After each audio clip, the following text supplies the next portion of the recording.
Hi everyone, today we're going to be doing something really special, and it's actually the whole core of Body and Soil is about connecting also with foods and dishes that are often being forgotten, and we're here to also rediscover them while working together with women, bringing in the community members, cooking together to see how can we learn from them, how can they learn from us, how can we develop recipes that are more nutritious and that people like, and that are also close to people's culture, which is very important. Welcome to Body and Soil in Uganda. Here you'll find practical education from soil to plate. Let's dive in. So now we're going to get into the actual process of how to make this Ugandan fufu. What we're using is cassava or manioc, tapioca as also people would know it as. With plantain, or how we know it as Matooke. Yes, that is the local plantain. And we have so many different kinds of plantain here in Uganda, and that's why it's for us really our Ugandan fufu. So what you're going to do is you're going to take, first of all, your cassava, you're going to chop it into cubes. You're going to also do the same, peel and chop your matooke, and you're going to add it into water. All of this you're going to do 2 days before actually preparing the fufu. Why? Because we are fermenting our root vegetables, we are fermenting the matooke.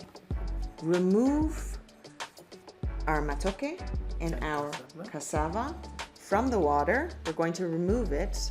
Yeah? You get clean water, we wash it. On this specific day, you see the women are there. They're also learning this dish because they have never prepared it before either. So this was a really interesting interaction together with the women. It was very magical. Yes. And they were so curious, right, to learn about it. Yeah. They really wanted to learn. Very eager to learn.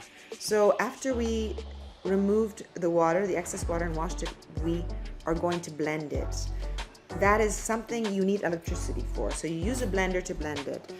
We are taking the blended mixture of matooke and cassava, and we're now going to wring it out.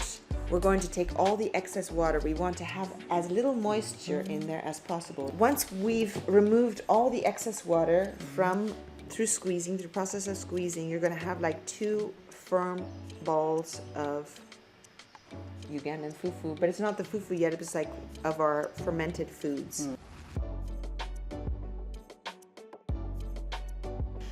We're going to take that and we're going to add it into warm water, right? And we're going to add it into that firm mixture of the fufu. What's important to know is basically we're adding preheated or boiling water back into our firm flour. They're like doughs. The doughs, thank you, to our firm doughs. So you add this consistency. Now you put your pot onto the flame and you cook and you start stirring. So you keep mixing it, you keep turning it on a low medium flame so it doesn't burn, but it's important to keep mixing so you don't burn your food, right? Then once it's done, remove it from the stove and let it cool.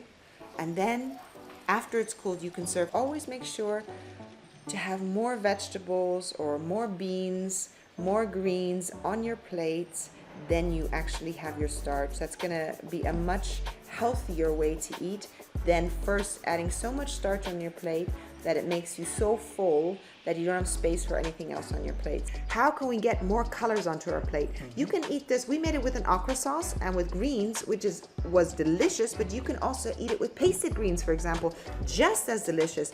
What is really important, besides taking away this recipe of how to make Ugandan fufu, it's also look at your plate. Look at what you're actually putting on your plate. How much vegetables are on your plate? They can be just as much, if not more, on your plate. Do you have different colors of food on your plate? Exactly. You have to think about that. Exactly. If you enjoyed it, if you liked this recipe today, then don't forget to subscribe, follow, and like this video. And looking forward to seeing you in our next recipe of Body and Soil. See you then.